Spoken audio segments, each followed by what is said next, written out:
네, 오늘은 에스라 4장 말씀입니다. 성전 우여곡절 끝에 기초를 놓고 기공식에서 큰 감동과 눈물과 기쁨이 있었습니다. 하지만 오늘 이 4장 말씀을 보면 그것도 쉽지가 않았습니다. 왜냐하면 대적들이 방해가 시작되었기 때문에 고레스 왕 때 칙령이 내려서 이주를 해서 그곳에 성전을 지으려고 했던 계획은 다시 중단되게 됐다라는 얘기를 하고 있습니다. 이 대적이라는 말, 어떻게 보면 이 대적이라는 말이 사탄입니다. 사탄. 그냥 보통 명사로 사탄.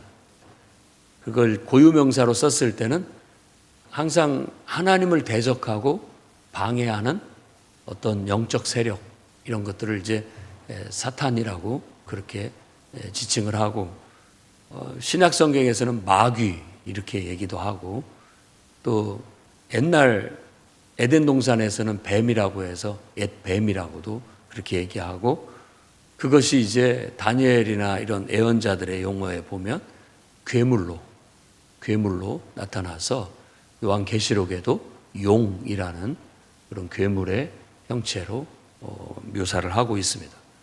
아무튼 무시무시하고 또 우리에게 유혹과 그리고 우리의 하는 모든 일들을 방해하는, 그러니까 하나님의 계획과 뜻을 방해하는 것이 곧 하나님의 백성들을 방해하는 것으로 나타나는 것이죠. 그래서 그런 영적 존재, 영적 보이지 않는 실체를 우리가 사탄이라고 합니다. 우리말로 한다면 대적이죠. 대적, 방해자, 방해꾼, 뭐 이런 식으로 말하는 겁니다.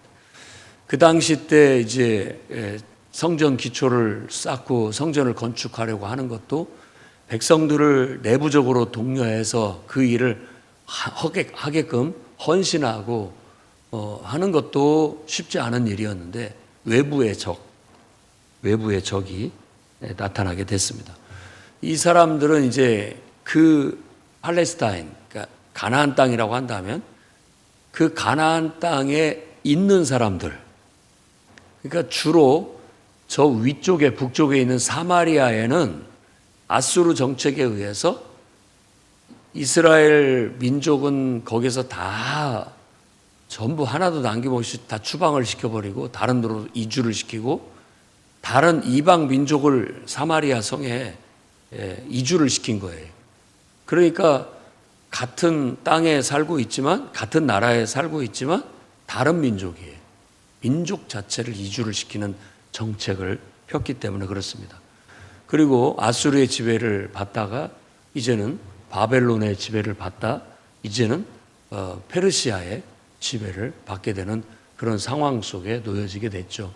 그러면서 아마 관리들이 이렇게 바뀌게 됐고, 또 그 지역의 토백이들은 위에서부터 오는 관리들하고 이렇게 유착이 돼가지고 분명히 항상 정권이 바뀌더라도 지역의 유지들은 항상 그 정권의 권력의 시녀 노릇을 하기 때문에 뇌물을 줘가면서 대대로 아마 그런 기득권을 지켜오고 유지해 왔을 거예요. 그런데 그 사마리아 성을 중심으로 해서 그 지역에 어떤 권력을 펼치고 있던 그때에 갑자기 예루살렘을 다시 개발한다 이렇게 하니까 자기들의 기득권을 잃게 된 그 사람들이 가만히 있을 수 없어서 바로 그거에 대한 관여를 하기 시작합니다. 일단은 와서 좋은 말로 얘기하는 거예요. 그게 뭐냐면 우리도 함께 그 예루살렘을 개발하는데 참여시켜줘라. 이 말은 다른 뜻이 아니에요. 우리도 그 예루살렘 이 지역의 기득권을 우리가 가지고 있기 때문에 그 기득권을 계속 유지하고 싶다, 이런 요구였던 것이죠. 그러나 이스라엘 민족으로 봤을 때는 그건 될 수 없다. 이건 하나님의 성전을 짓는 것이고 하나님의 거룩한 백성들이 해야 할 일이다. 너희들하고는 아무 상관없다 하고 사실상 거절을 하게 되는 겁니다. 그러자 그때부터 이제 방해가 시작되게 됐는데 다리오 왕이 즉위할 때까지 했다고 그래요. 근데 이제 이 페르시아의 왕들의 이름이 보통 다리오, 그리고 아하수에로, 아닥사스다, 뭐 성경에 나와 있는 이름들은 이런 이름들입니다. 그런데 다리오라는 이름도 페르시아에 여러 번 나와요. 그러니까 보통 우리가 이씨 왕조하면은 다 이씨잖아요. 그런 식으로 이때 당시 왕조가 아키메네스 왕조라고 그렇게 부르기는 하는데, 고레스에 의해서 사실상 시작이 되었고, 그 고레스와 함께 왕위를 이었던 다니엘서에서 나오는 다리오는 이 다리오가 아닙니다. 같은 이름이지만 다리오 2세, 3세, 4세까지 가요. 그런 식으로 헷갈리게 성경에 나와 있으니까 이해를 좀 할 필요가 있습니다.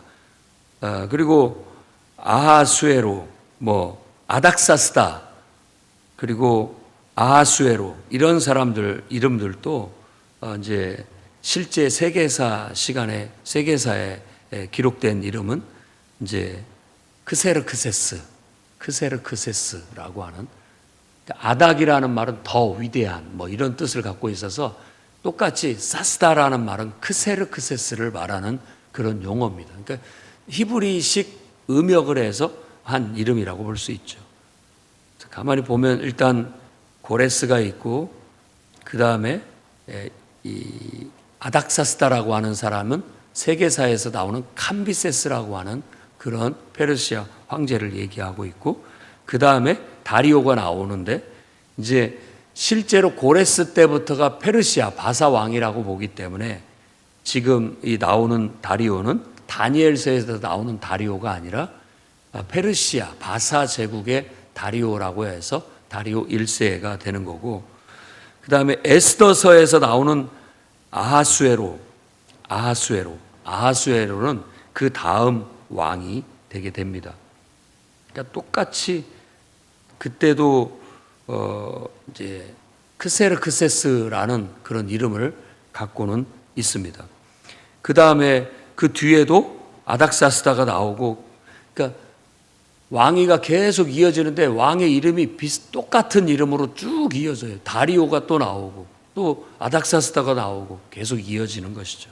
근데 우리가 알기는 아하수에로라고 하는 왕은 에스더의 수상궁에 있는 그 에스더의 남편인 왕을 말하는 거예요. 그러니까 여기에서 지금 언급되고 있는 것은 다리오 왕 때까지 끊겼다. 그러니까 고레스가 죽고 그의 아들, 그 다음 왕 캄비세스가 왕이 됐을 때, 이 캄비세스를 여기 성경에서는 아닥사스다라고 그렇게 얘기를 하는 거예요. 그래서 7절에 아닥사스다 때에 조서가 올라갔다. 그리고 그 다음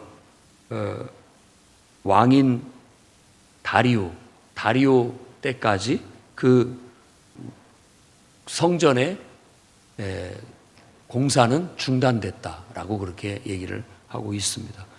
그래서 다리오 왕 2년까지 중단이 됐는데, 결국에는 나중에 허락이 돼서 건축을 하는데 걸린 시간만 20년이 걸려요. 총 20년 동안 계속 성전이 완공될 때까지. 아무튼 우리가 하나님의 일을 할 때는 항상 대적의 방해가 있을 수 있다. 그러니까 실질적인 실세들, 그러니까 우리 주변에 사람들로 외부적인 공격이 들어오지만 사실적으로 우리가 본다면, 영적으로 본다면 그건 사탄의 보이지 않는 어떤 세력에 하나님을 방해하고 하나님의 계획을 항상 방해하고 대적하는 어떤 세력의 역사로 인해서 하나님은 또 그 마귀가 그렇게 역사해서 방해하게 된다라는 걸 알 수가 있습니다. 그래서 아닥사스다 왕에게 보냈던 많은 사람들이 함께 전부 사인을 해가지고 어떤 그걸 올린 거죠. 다시 생각해 보라고. 이 예루살렘을 다시 개발하시면은 오히려 왕에게 손해가 될 겁니다. 조세, 관세, 세금을 걷어들이는데도 방해가 될 거고 손해가 될 것입니다. 그리고 예로부터 이 예루살렘은 항상 반역하는 그런 도시였습니다. 다시 한번 생각해 주십시오라고 했을 때 아닥사스다가 그 왕의 조서를 읽고 그 올려온 그런 것을 읽고 다시 초본을 써서 이제 공문을 내보내라고 하는데, 과연 내가 살펴봤더니 그렇더구나, 공사를 중단하게 하라라는 초본을 써서 난 거예요. 근데 왕의 그 사람들의 방해꾼들의 뇌물을 받은 왕 주변의 측근들은 그 초서가 작성이 되자마자 그 사실을 알았어요. 그러니까 공식적으로 공포되기 전부터 그걸 딱 알게 된 거죠.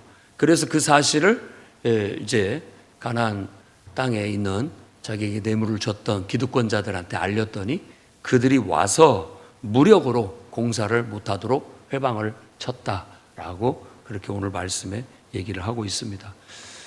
세계사의 역사적 배경은 우리가 잘 알지를 못한다 할지라도 오늘 말씀을 근거로 해서 우리는 분명히 알 수 있는 것은, 우리가 하나님의 선한 일을 위해 헌신하고 봉사하면 순탄하게 하나님이 도와서 잘 되게 하시는 것만이 아니다. 항상 사탄의 공격과 대적들의 방해가 있을 수 있다라는 거예요. 그래서 이런 것들을 위해서 우리가 기도를 해야 됩니다. 기도는 영적 싸움인 거예요. 이걸 이뤄내지 않으면 안 됩니다. 성경에 구체적으로 나타나 있지 않지만 이 싸움을 이제 수룹바벨과 예수아가 싸우는데, 이런 일들에 대해서 스가랴서에 그런 내용들이 암시적으로 나타나 있고, 그리고 또 이사야서에도 나타나 있습니다. 그래서 이사야서 같은데 50장에 우리가 고난받는 종의 노래가 나오는데, 그 고난받는 종의 노래가 이 수룹바벨, 예수아 이런 사람들이 바로 이 문제를 해결하고자 기득권자들과 싸움을 싸우다가 희생당하는 그런 이야기가 암시적으로 나오는 거예요. 그래서 그것에 대한 노래가 고난받는 종의 노래로 예언자의 언어로 묘사가 되어져 있는 거예요. 그것은 바로 예수 그리스도의 그림자가 되는 것이죠. 그림자. 그래서 예수 그리스도도 똑같은 배경 속에서 기득권자들의 대적, 방해, 그 속에서 고난을 받고 죄인으로 몰려 죽임을 당하고, 예수 그리스도의 그 죽음 자체가 결국은 모든 것을 위한 희생제물이 되어서 결국 하나님의 진노를 풀게 했고 모두에게 용서가 임하게 되는 하나의 구실로 되게 되었다라고 그렇게 얘기를 하게 되는 겁니다. 그래서 이 역사적인 배경 속에서 정치적인 것에 휘말리게 되면 반드시 이런 일들을 겪게 돼 있습니다. 그러니까 우리 교회는 항상 정치하고는 이렇게 담을 싸고 정치 중립적으로 하되 늘 하나님의 말씀에 합당하게 하나님의 정의와 공의를 따라 정책과 법안을 펼칠 수 있도록 기도하고, 할 수만 있다면 성경적이지 못하고 반기독교적인 어떤 그런 정책이나 법안 같은 것은 우리가 저항할 수 있습니다. 기도하면서. 그러나 그런 것이 아닌 다른 정치적인 어떤 세력과 함께 이렇게 교회가 단체로 뜻을 같이 하는 것은 그건 하나님이 그렇게 기뻐하시는 바가 아니라고 생각됩니다. 이미 이 이스라엘이라는 왕국 자체는 끝났어요. 그러니까 하나의 국가적인 세력으로서 하나님을 알리고 하나님의 뜻을 펼치는 시대는 이미 끝났다고요. 그리고 하나님은 세상 속에서 하나님을 알리는 어떤 예배, 성전, 예루살렘 성전을 중심으로 해서 하나님을 알리고, 그래서 모든 민족의 하나님, 하늘의 하나님이 되어서 모든 민족 속에 하나님의 말씀이 파고들고 모든 사람이 물이 바다를 덮은 것 같이 하나님을 인정하는 것이 편만해지기를 바랬던 것이 하나님이 새로운 시대에 주신 하나님의 뜻인 거예요. 그래서 에레미야도 새 영을 넣어주겠다. 너희 마음속에. 그리고 이제는 율법도 너희 마음판에 새기겠다 하는 새로운 시대를 예언을 했죠. 이사야도 그렇고 에레미야도 그렇고. 그런데 그때 당시에 민족주의의 틀에 그 고정관념에 박혀있던 그들이 그것을 고개는 끄덕끄덕 하는 것 같은데 알아듣지를 못해요. 이해를 못합니다. 그리고 결국은 그 역사 속에서 그것들이 제대로 작동이 되지 않으니까 하나님께서 직접 오시는 거예요. 에스겔서나 이런 데 말씀을 읽어보십시오. 내가 이스라엘의 목자들을 내가 이 목자들이 제 역할을 하지 못함으로써 내가 이들을 치겠다. 목자를 치면 양들이 흩어진다라는 말도 그런 맥락 속에서 나오고요. 그래서 내가 직접 이 백성의 내가 목자가 되겠다. 내가. 하나님께서 그렇게 말씀을 하시는 거예요. 그 말씀의 성취에 따라서 하나님이 인간이 되어 이 땅에 오시게 된 거고 하나님께서 직접 예수 그리스도 안에서 목자가 되는 겁니다. 그래서 요한복음 10장에서 나는 선한 목자라고 말하는 것은 바로 그런 맥락에서 말씀을 주고 있는 거예요.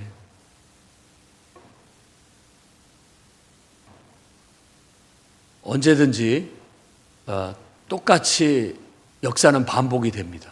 이 시대에도 성전을 건축하고 새로운 정말 신앙의 새로운 패러다임, 새로운 시대를 열려고 했을 때 또 사탄은 여러 사람을 다 들쑤셔서 그들을 통해서 방해하게 하고 역사하게 했던 거예요. 그 싸움을 싸우다가 스룹바벨 같은 지도자는 희생이 된 걸로 그렇게 역사의 뒷면에 이야기가 나타나 있습니다. 우리도 영적 싸움을 위해서 과감히 이런 어떤 대적과 방해의 세력들과 싸움을 싸워야 됩니다. 특히 지도자는 목숨을 걸고 싸움을 싸울 수밖에 없는 것이죠. 그래서 이 나라에도 복음이 자유롭게 선포되고 전달되어질 수 있도록 또 우리가 자유롭게 하나님을 예배하고 하나님을 섬길 수 있도록 자유롭게 기도할 수 있는 이 나라가 얼마나 축복된 나라인지 몰라요. 그렇게 될 수 있어야 됩니다. 기도했다라는 죄목으로 사자굴에 처벌을 받고 사형을 당하는 일, 우상을 섬기지 않고 왕의 명령을 듣지 않았다고 해서 풀무불에 던져지는 그런 세상 속에서도 우리는 당당하게 우리는 하나님의 말씀을 따를 수 있고 하나님께 순종하는 정체성을 잃어버려서는 안 됩니다. 그렇게 하다가 순교를 당할지라도 우리가 주님을 위해서 고난받는 것을 오히려 영광으로 알고 그런 고난이 있어 오히려 하나님의 나라가 세워질 수 있고 그런 희생이 있어 하나님의 나라가 더 확장될 수 있다면 기꺼이 희생할 수 있고 헌신할 수 있어야 되겠습니다. 그게 어찌 보면 시대를 땅에서 모두에게 다 허락된 길은 아니지만 그런 어떤 하나님께서 필요나 요구가 있었을 때 우리가 믿음으로 그 뜻을 분간하고 나는 이렇게 하나님께서 쓰시려고 하시는가 보구나 받아들일 수 있어야 되고 다니엘의 세 친구들처럼 그런 믿음의 고백이 있어야 됩니다. 하나님이 나를 지켜주시겠지만 그리하지 않는다 할지라도 나는 우상 앞에 절할 수 없습니다. 나는 기도를 계속할 겁니다. 라는 그런 믿음의 뚝심을 가질 필요가 있습니다. 그래야만 이 세상을 우리가 이겨나갈 수 있게 되는 것이죠. 그 비슷한 이야기가 예수 그리스도의 죽음과 관련된 이야기도 똑같은 반복이 이루어지고 있고 역사 속에서 이러한 방해는 계속 반복적으로 이루어지고 있고 그런 방해와 어떤 핍박 속에서 성도들은 믿음을 지켜냈고 신앙을 지켜냈습니다. 결국은 하나님께 기도함으로 응답을 받아 하나님의 사명을 끝끝내 완수해 내게 된 것이죠. 그래서 우리들도 이런 방해나 대적이 있다 할지라도 낙심하거나 또 포기하지 말고 기도해야 됩니다. 기도는 하나님에 대한 우리의 믿음의 고백인 거예요. 의지의 표명이죠. 하나님의 말씀이 이루어지게 해달라고. 하나님의 뜻이 성취되게 해달라고. 우리의 기도의 낮은 수준은 내 뜻을 이루기 위해서 기도하지만 진정한 기도는 하나님의 뜻을 분별하고 하나님 뜻을 이루시라고 기도하는 거예요. 그래서 주기도문을 우리가 매일 암송하고 주기도문으로 기도를 하고 있습니다만 그것도 하늘의 뜻이 이 땅에 이루어지게 해달라는 기도잖아요. 하나님 뜻이 이루어지게 해달라고. 그 뜻을 이루는 나의 삶을 돌봐주셔서 내가 하나님의 뜻을 이루는 도구로 쓰여지게 해달라는 그런 기도고 또 어떤 비전의 선언이라고 할 수 있는 거예요. 그러니까 예수 그리스도께서 가르쳐 주신 그 비전이 담긴 비전 선언문과 같은 그런 주기도문을 계속 외치면서 계속 하면서 우리도 주님이 우리에게 주신 사명을 완수해 나가고 우리를 돌봐주셔서 우리가 하나님 앞에 그 뜻을 이룰 수 있는 그런 삶이 되게 해달라고 기도하는 기도를 계속 해 나아감으로써 우리가 그것과 싸워 나가야 되겠습니다. 어느 교회도 다 마찬가지입니다. 다 아주 모든 교회들은 다 이런 영적 싸움을 싸워갑니다. 말씀을 쫓아갈 때 그리스도께 순수하게 복종해 나가는 문제에 정말 하나님 주신 사명을 감당해 나가는데 끊임없이 사탄은 약점을 건드리고 약한 부분을 트고 들어와서 어떻게든지 방해를 하게 돼 있어요. 모두가 영적 지도자들이 기도하고 깨어있지 않으면 그게 사탄의 역사인지도 모릅니다. 그래서 계속 인간적인 마음과 생각으로 시기와 질투와 다툼과 분열이 일어날 수밖에 없는 게 현실적인 문제예요. 영적으로 깨어서 기도할 때 우리는 그런 것들을 분별해낼 수 있고 우리가 하나님 앞에 바로 서서 제대로 된 대상과 싸움을 싸울 수 있어요. 그래서 사도 바울도 우리의 싸움은 혈과 육이 아니다. 그 말은 꼭 그렇게 얘기하는 사람하고 싸우는 거 아니다. 영적 싸움이다 라고 말하는 거예요. 영적 싸움. 싸움의 대상을 분명히 해라. 싸움의 대상이 그 사람이 아니다. 싸움의 대상이 사람이 아니에요. 목회자가 아니고 성도가 아니에요. 싸움의 대상은 그 속에서 우리를 대적하고 영적으로 방해하고 예배가 은혜가 없어지게 기도를 못하게 전도를 못하게 모든 분위기를 그렇게 만들고 있는 어둠의 세력들이다라는 걸 알아야 됩니다. 그러니까 기도하면 이길 수 있습니다. 기도하면. 예수님께서도 베드로한테 시험에 들지 않도록 깨어 기도해라. 겟세마네 동산에서 기도할 때 그랬어요. 시험에 들지 않도록 깨어서 기도해라. 마귀를 대적해라. 그러면 이긴다. 끊임없이 우는 사자처럼 짐승을 잡아먹으려고 노리는 사냥감을 노리는 사자처럼 성도들의 영혼을 노리고 있다. 그러니까 깨어서 기도하지 않으면 어쩌면 교회는 영적인 방해 속에 제대로 사역을 해보지도 못하고 그저 주저앉고 말 수도 있는 겁니다. 그래서 기도는 사명입니다. 그래서 우리도 이런 어려움이 있다 할지라도 방해가 있다 할지라도 모든 사람들이 떼지어서 방해한다 할지라도 기도로 싸워 이겨나감으로써 끝끝내 하나님의 사명을 이루어낼 수 있는 저와 여러분이 되기를 주의 이름으로 축원합니다. 기도하겠습니다. 거룩하신 주님, 역사 이래로 태초부터 사탄의 방해자의 대적의 방해와 유혹이 있었음을 알 수 있습니다. 우리의 마음의 어느 한 구석에도 사탄이 우리를 유혹하고 우리에게 가라지를 심고 잘못된 생각을 심고 잘못된 감정을 심어 나도 모르는 사이에 하나님의 뜻을 거스리거나 대적하거나 방해할 수 있음을 주여 겸손히 받아들이게 하시고 늘 영적으로 깨어 하나님 말씀으로 전신갑주를 입게 하시고 기도로 성령의 검을 휘둘러 하나님 말씀과 기도로 대적하고 물리치고 방어해 나갈 수 있도록 인도해 주셔서 그리스도인으로서 그리스도의 제자로서의 본분과 정체성을 지키게 하시고 또 주님의 몸된 교회로서의 정체성과 명분을 지켜 바르게 사역해 나갈 수 있도록 붙잡아 주옵소서. 한국교회를 지켜주시고 외적인 대적으로부터 내적인 대적으로부터 하나님 지켜주시고 보호해 주옵소서. 풍요로운 교회를 원수 방해로부터 지켜주시고 보호해 주옵소서.